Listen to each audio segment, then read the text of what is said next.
Musta na mga ka-musical? So punta naman tayo sa detailing part. So yung detailing works ng guitar, often underrated yan. Pero pag nagawa mo siya ng maayos, it is appreciated. Technically, dito papasok yung aesthetics, and this is how you present the art and craftsmanship of the guitar builder. So dito pala sa image and video na to, mapapansin nyo na magkaiba yung neck ng guitar. Dahil nag-agree kami ng client na magpalit na lang ng neck instead of repair kasi mas mahal. As you will see dito sa mga next slide na ipepresent ko, sobrang tanggal na yung glue dito sa kahoy, at habang nagre-restring ako, nung tapos ko na yung guitar, biglang bumigay. So yan, yan siya. So dito naman sa part na to, i-walkthrough ko na kayo kung paano ko siya dinetail. And then, syempre, para ma-detail natin ng maayos yung guitar, tanggalin lang natin lahat ng components and parts ng guitar para ma-access natin yung iba't ibang parts ng body ng guitar. And a little bit of backstory kung bakit nagkaganito yung guitar. 8 years siyang na-stock. So, tignan nyo, nag-resign na pati yung walis ko. Tali, bayaan mo na yan. Bili na lang ulit tayo. Tapos, dito sa next clip, hindi ko na siya ma-screwhan. So, yan.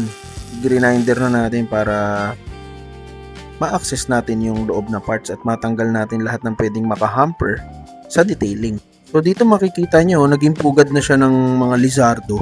Yan, merong mga itlog. Pero walang problema yan. Kaya nga nandito ang Musical City Plus.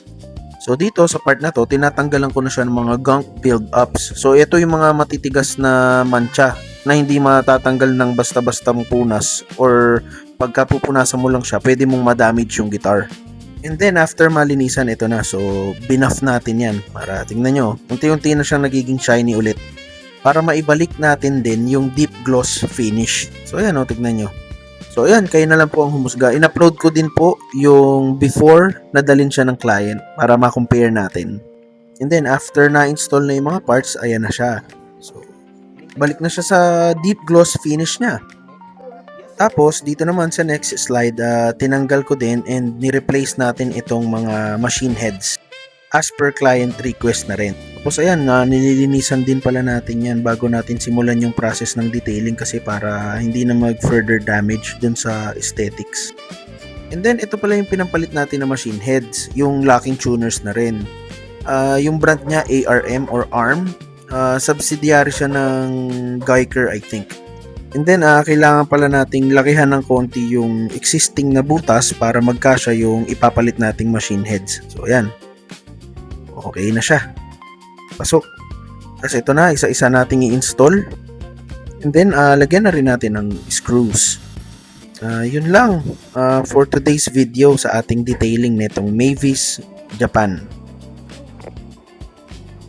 Maraming salamat sa panonood mga ka-musical. Abangan nyo yung comprehensive video ko about sa wiring na ginawa natin sa guitar na to. Maraming salamat!